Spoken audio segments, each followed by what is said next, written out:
Chapter 8 Pride. The island had a ragged network of dirt roads, most of which had been carved out by illegal logging operations who'd stripped hardwood from the island's interior. After setting out the canoes and safety equipment for the trainees' morning raft trip, Dana returned the local guide to the outskirts of his village. As she pulled away from the settlement, she received a call on the satellite phone. Mr. Pike had landed on the beach and didn't fancy the 5-kilometre trek back to camp, so Dana set off across the island to collect him. The Land Cruiser was designed for rough terrain, but the roads were nothing more than shrunken gaps between trees, and in places, tropical storms had washed the soil away, leaving a layer of volcanic rock that set the wheels spinning and sent great jolts up her spine. The canopy of trees blocked out the moonlight, and even inside the air-conditioned Land Cruiser, Dana felt uncomfortable. She was relieved when she broke onto open sand and flashed her headlights at Mr. Pike, who dragged a large dinghy up the beach. "How's Joe?" Dana asked, as she helped Mr. Pike to lash his dinghy to the top of the car. "Upset, obviously," Pike said, as he threw an elasticized rope across the hull for Dana to knot around the roof bar. "Where is she?" "She's at the hospital, but it's not exactly state-of-the-art. It's damp and dingy, and Joe freaked when she saw a lizard climbing up the wall. But the doctor spoke good English, and the nurses who did the plaster were really nice. I thought it was better to leave her there to get some sleep, rather than make her cross back to the island in the boat." "Is she safe?" Pike nodded. "She's in a children's ward. It's all families with kids." By this time, the boat was secured and Dana pointed towards the driving seat. "Shall I?" "Sure," Pike nodded. "You drove down here, so you know the terrain better than I do." Dana was pleased to have a companion in the passenger seat as she fired up the big diesel engine and set off. "God, I'm knackered," Mr. Pike said, stretching into a yawn as they hit a bump in the road. "Snap," Dana nodded. "I'm not sure if training is more tiring for the instructors or the trainees. James must be shattered after that 20k hike." "I think I'll be sending him home with Joe in the morning." Dana looked surprised. "Can't someone from the MI5 team at the embassy pick her up?" "Could do," Pike nodded. "But we've got 4 staff, 2 guides, and only 7 trainees left. I thought about sending you back with her, but you're our best swimmer, and I want you on hand in the motor launch tomorrow in case one of those canoes gets in trouble when they hit choppy water." "Fair enough, I guess," Dana said. Dana was the best swimmer, but she was no fan of jungle life and envious that James would be getting back to home comforts 4 days early. "Hopefully this will be the last time we have to ask agents to help out with basic training," Pike said. "Kazakov is rough around the edges, but he's basically sound. Miss Smoke is due back from maternity leave, and we've got another new instructor starting in a fortnight." "Sounds good," Dana said. "But what about Mr. Large? I heard he's recovered from his heart attack." "I believe so," Pike said awkwardly. "Do you have a problem with Mr. Large?" Pike shrugged. "I've got no personal grudge, but he was my boss. Then he got demoted, partly because I stood up to him and made a complaint.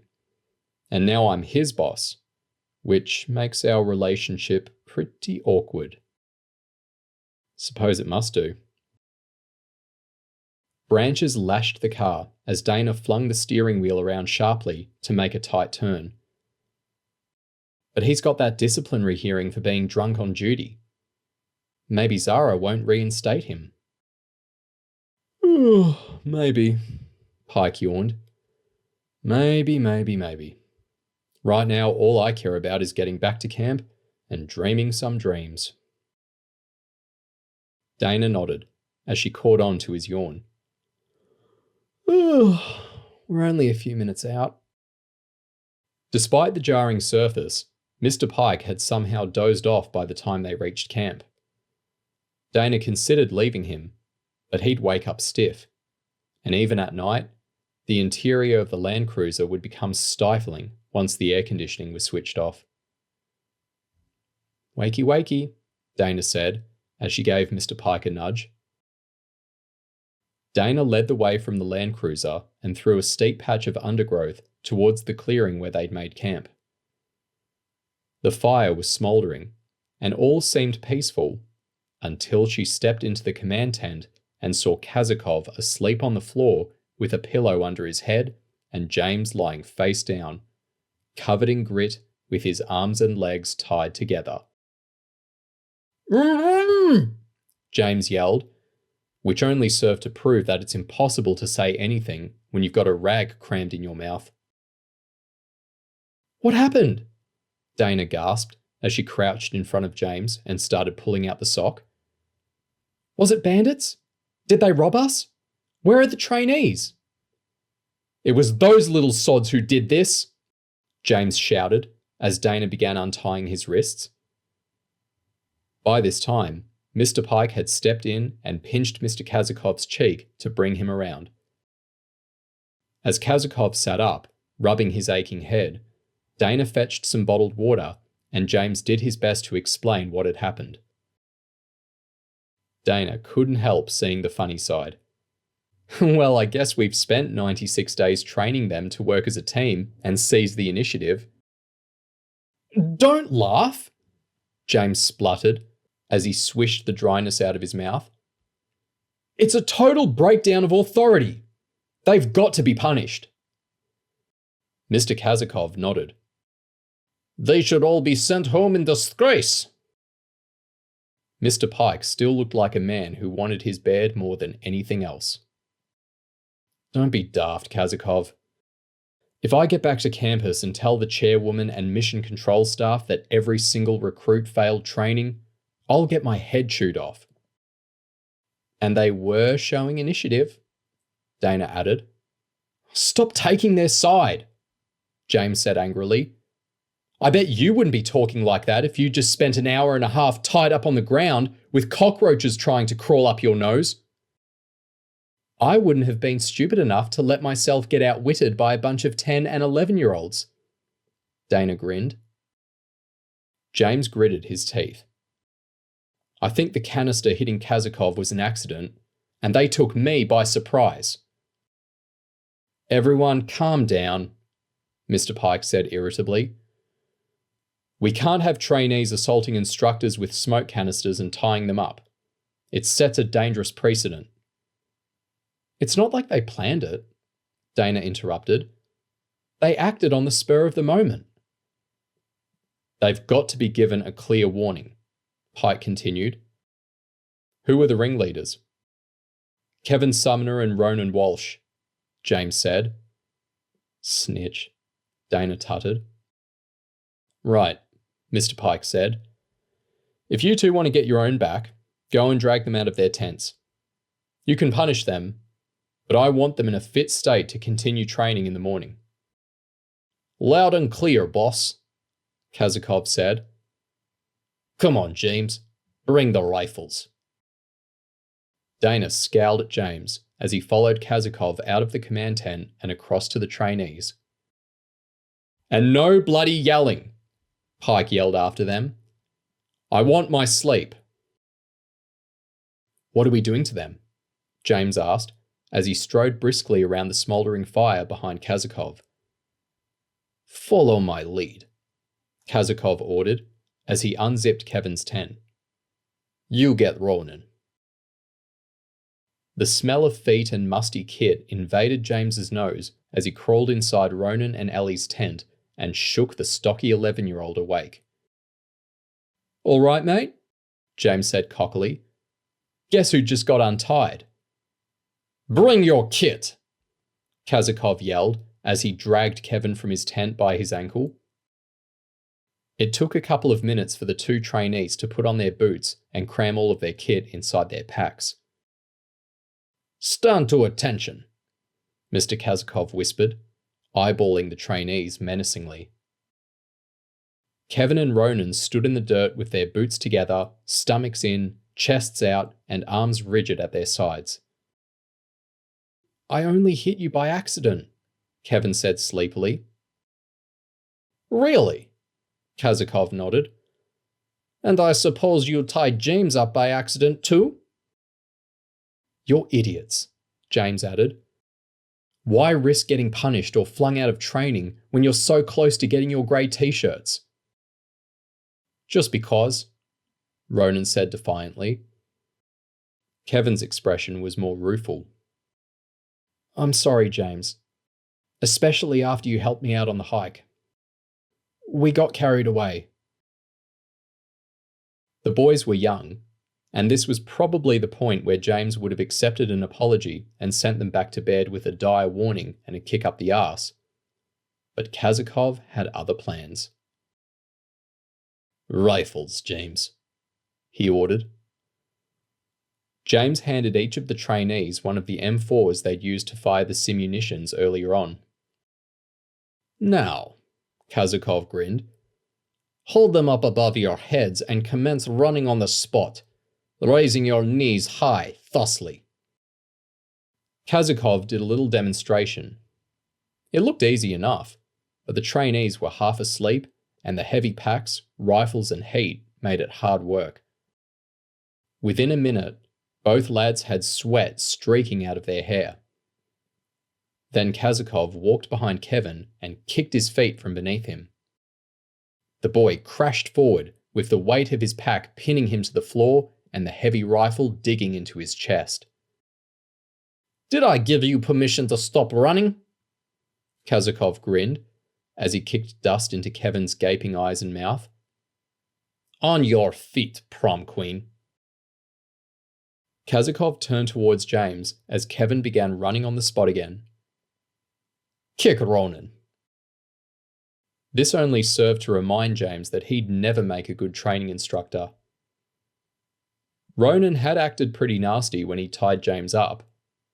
He was also a bully, who didn't hesitate to drop the weaker trainees in it when an exercise went wrong. But he was still just a kid, and James didn't want to hurt him. Mr. Kazakov wasn't impressed. He shoved James aside before slamming his dilapidated boot into the soft flesh between Ronan's hip bone and rib cage. It knocked the boy sideways with such force that he clattered into Kevin, and both lads ended up back on the ground, with their limbs tangled and coughing as they breathed the dust kicked up by running on the spot. Get up, stand still, rifles held high. It took the two gasping boys half a minute to stop coughing and stand in line with their rifles above their heads. Okay, Kazakov grinned as he looked at his watch. It's now 16 minutes until 1. Sunrise is at 6:30. You will stand to attention with your rifles held high until then. If I see you move off the spot, or stop, or if the rifle drops, I'll come out and make both of you run till you either puke or pass out. Can I go to the toilet first? Kevin asked. Mr. Kazakov shook his head. You can hold it in, or piss your pants. I don't care which. But if you move off that spot before morning, you'll be sorry. Kevin glanced at James, as if to say, can you help us out? But James didn't like appearing weak in front of Kazakov, and he didn't have the authority to help even if he tried. A soldier is only as tough as the person who trains them, Kazakov said, as he and James started the short walk back to their tent. James tried to explain as he unzipped the tent and stepped inside. It's just, they're not perfect, but they're nice little kids, you know? Kazakov grunted. I've seen a lot of men die, James. Some of them weren't much older than you, and a lot of them would still be around if they'd been trained by someone like me instead of someone like you. As Kazakov sat on the edge of his fold-up bed and began unlacing his boots, James realized that he needed to pee before going to bed and stepped back out of the tent. He couldn't bear to look at the moonlit silhouettes of Kevin and Ronan, with their arms struggling to hold the rifles in the air. He cut through the gap between the command tent and his own, as Dana's torch suddenly lit up his face. "All right, big man," she sneered.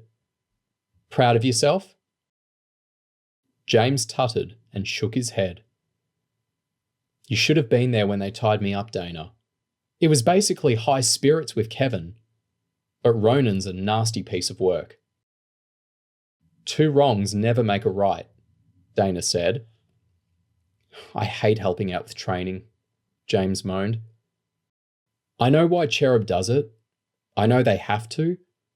But I'm not cut out for it. Pushing little kids around is depressing. I'm starting to think about seeing Merrill and asking to take extra exams instead." "At least you're flying home in the morning." James looked surprised. "You what?" "I guess Pike didn't get a chance to tell you. There are only 7 trainees now, and Jo's got a broken ankle, so she needs someone to fly back to Britain with her." "Sweet," James grinned. "I could kill for a proper shower and a dozy night in front of the telly." Dana grinned back reluctantly. "Anyway, I'm shattered, and we've all got to be up in 5 hours. Do I get a goodnight kiss?" Dana was almost as tall as James, and she gave him a gentle peck. "Not that you deserve it, after you snitched on little Kev." "I reckon he'll survive," James shrugged. "Pike clearly doesn't want another trainee to fail." James pecked Dana back, then tried going for a full-on snog. But she wouldn't have it. "I'm too tired." "But we might not get another chance until we're back on campus." "Whatever," Dana shrugged. "All I want is sleep." "Night then," James said, sounding a touch wounded.